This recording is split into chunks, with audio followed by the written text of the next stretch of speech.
Hello दोस्तों, जैसा कि हमने पिछले वीडियो में देखा था कि हम लेज़र किस तरह से क्रिएट कर सकते हैं। तो उसी में आज हम देखेंगे कि एक बिज़नेस में कौन-कौन से लेज़र हम क्रिएट कर सकते हैं और किस तरह से कर सकते हैं। आज हम थोड़े ज़्यादा अच्छे से जानेंगे, विस्तार से जानेंगे कि कौन-कौन से लेज़र क्रिएट करना।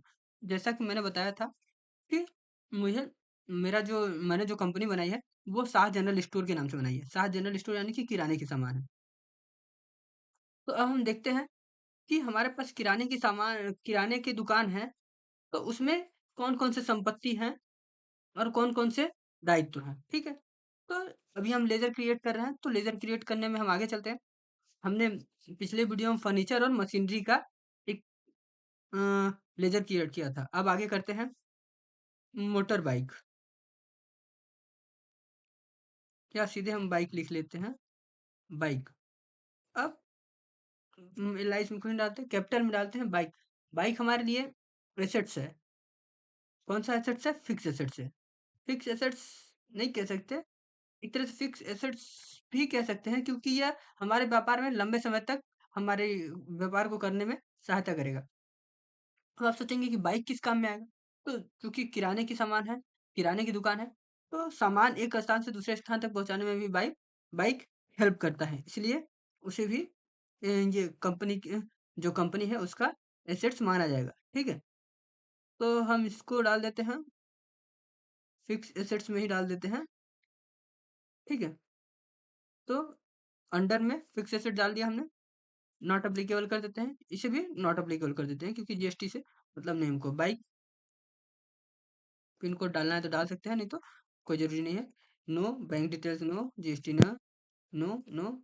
अब यहाँ पे हम ओपनिंग बैलेंस लिखेंगे कि मतलब उस दिन जिस दिन हमारे व्यापार शुरू करें, उस दिन बाइक की कीमत क्या है। तो डिप्रिसिएशन घटाने के बाद मान लेते हैं कि हमारे पास बाइक 80,000 का है। चूंकि संपत्ति हमारे लिए, तो डेबिट एक्सेप्ट कर रहे हैं, यस बन गया।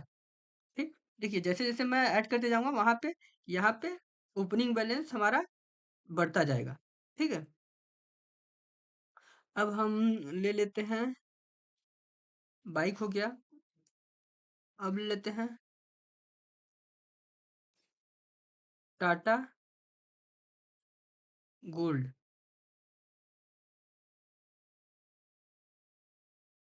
ठीक। Tata gold motor. और टाटा गोल्ड मोटर मतलब ये फोर फोर व्हीलर है, जिसमें हम सामान डिलीवरी करते हैं, एक जगह से दूसरे दुकानों पे पहुंचाने का काम हम करते हैं, ठीक है? तो यहाँ भी हम नोन करते हैं, नो, नो, यहाँ सॉरी, नो करते हैं इसको हम। हमने यहाँ पे इसका बैलेंस नहीं डाला, तो बैलेंस डाल देते हैं हम।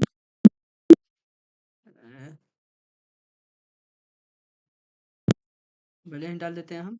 टाटा गोल्ड हमारी जो अभी करंट वैल्यू है उसकी, तो हम मान लेते हैं 3,50,000, ठीक है? क्योंकि संपत्ति है, तो डेबिट बैलेंस, ठीक। अब टाटा गोल्ड वो हो गया, फर्नीचर हो गया, मशीनरी हो गया। अब हम बना और क्या बना देते हैं, टाटा गोल्ड लिए हैं तो कैश तो लिए नहीं है, तो लोन पे लिए हैं, तो लोन्स अकाउंट में डाल देते हैं। क्या डाल देते हैं? कहाँ से लिए हम? Union bank, union bank of India, या यूबीआई लोन कर देते हैं हम शॉर्ट में, यूबीआई। नहीं तो एक अगर हम खाता अपना ऐड करेंगे तो समझ में नहीं आएगा। यूबीआई LON लोन अकाउंट, ठीक है? अब चूंकि हमने लोन लिया है, तो लोन किस में जाएगा? लोन्स में जाएगा हमारा। क्यों? क्योंकि ये हमारे लिए एक तरह का दायित्व है, तो हम यहाँ पे लोन्स एंड लायबिलिटी में इसको डालेंगे, ठीक। तो हम इसको लोन्स एंड लायबिलिटी में डालते हैं, नॉट अप्लीकेबल, यहाँ पे नॉट अप्लीकेबल, ये भी अननोन कर देते हैं, नो, नो, नो। यहाँ पे हम इसका ये डाल देते हैं। अभी तो हमारे गाड़ी की कीमत 3.5 लाख रुपए है, बट हम लोन जो लिए हैं वो मान लेते हैं 3 लाख का है हमारा लोन।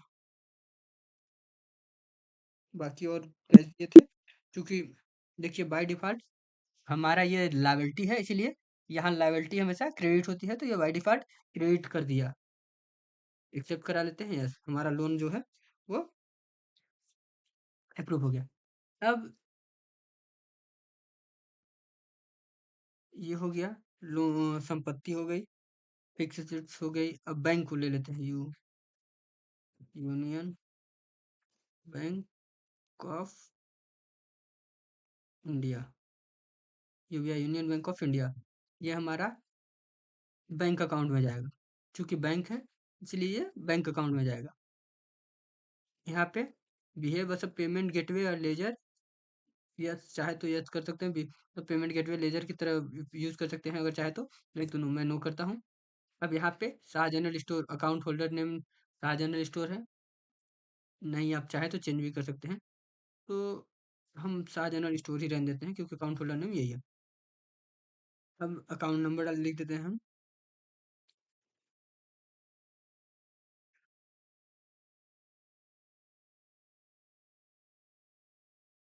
तो ये हमने अकाउंट नंबर लिख दीजिए, IFSC कोड UPIN 539511, ठीक, IFSC कोड लिख दिया। स्विफ्ट कोड नहीं हमारे पास, ब्रांच लिख देते हैं, WIDHAN, branch name,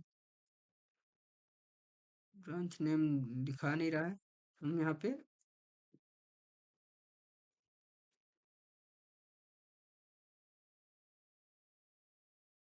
Alt C करते हैं, क्रिएट करने का ऑप्शन नहीं आया।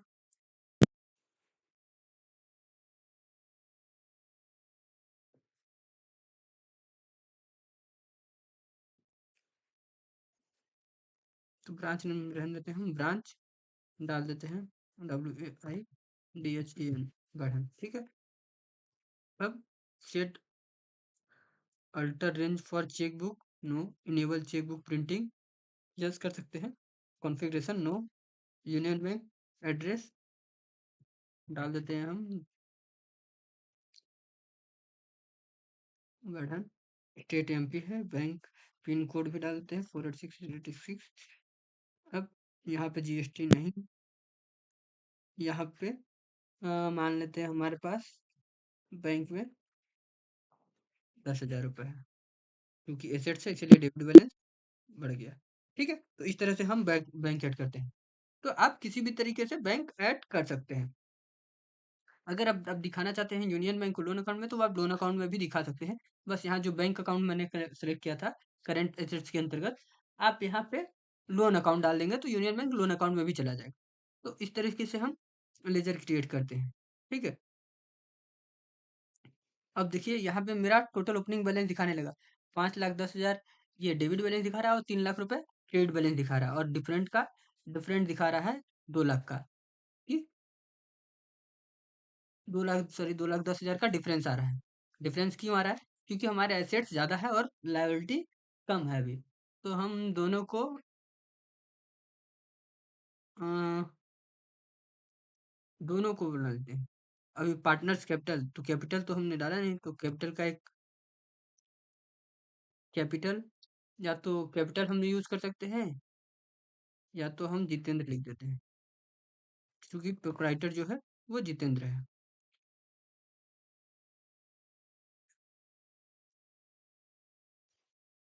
जितेंद्र शाह, ठीक है। अब ये हमारा क्या है, कैपिटल अकाउंट में जाएगा। कैपिटल अकाउंट में क्यों जाएगा? क्योंकि ये ओनर का खाता है, ओनर,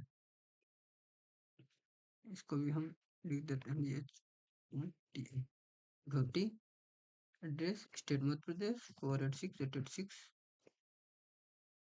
प्रोवाइडेड बैंक डिटेल्स, अगर इसका कोई बैंक डिटेल्स आप प्रोवाइड करना चाहते हैं तो कर सकते हैं, वरना नो, नो, नो।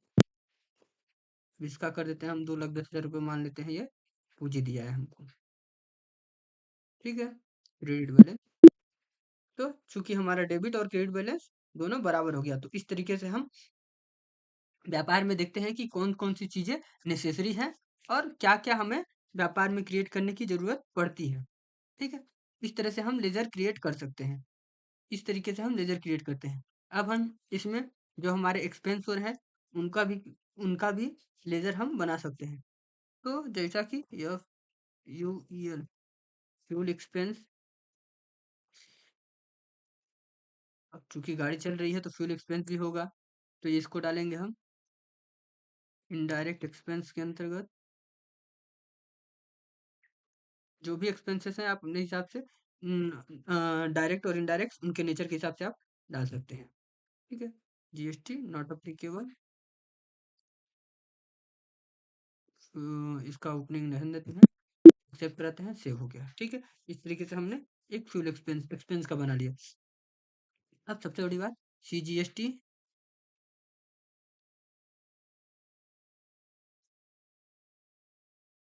@ 2.5%।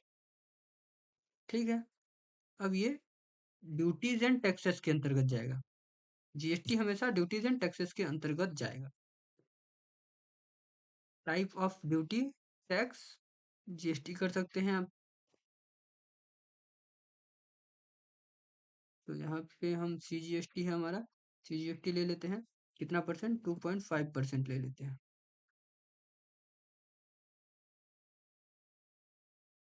ठीक है, methods of rounding, downward rounding, normal rounding. Normal rounding 1 रुपये, नो, यहाँ पे नो, यस, फिर वही GST, GST @ 2.5%। ठीक है, फिर वो भी ड्यूटीज एंड टैक्सेस के अंतर्गत, GST, ये GST या UT GST same 2.5%, rounding, normal rounding 1 रुपये, नो, एक्सेप्ट। ठीक, फिर आ गया SGST, फिर CGST और IGST @ 5%। एक ड्यूटीज एंड टैक्सेस, GST,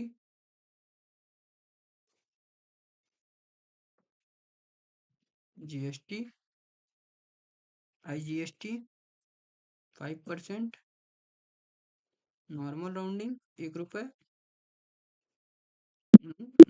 तो इस तरीके से जितने भी आप भी बना सकते हैं, जितने भी CGST या GST आप 2.5% में बनाए, 5% में बनाए, 6% में बनाए, चाहे 9% में बनाए, मतलब चाहे 5% बनाए, 12% बनाए, 18% बनाए, 28% बनाए, वो आपके ऊपर है। तो वो सारे जितने भी GST होंगे वो सारे ड्यूटीज एंड टैक्सेस के अंतर्गत जाएंगे। एक लास्ट जाता है ROUND, राउंड ऑफ। ठीक, इसको हम इनकम या एक्सपेंस के अंतर्गत जिसमें चाहे आप डाल सकते हैं। मैं एक्सपेंस के अंतर्गत डाल देता हूँ, तो इसको मैं इनडायरेक्ट एक्सपेंस डाल देता हूँ। ठीक है, discount not applicable, GST not applicable, not applicable, यहाँ पे डिस्काउंट है ना, यहाँ पे GST अप्लीकेबल करते हैं, goods and service not applicable कर देते हैं।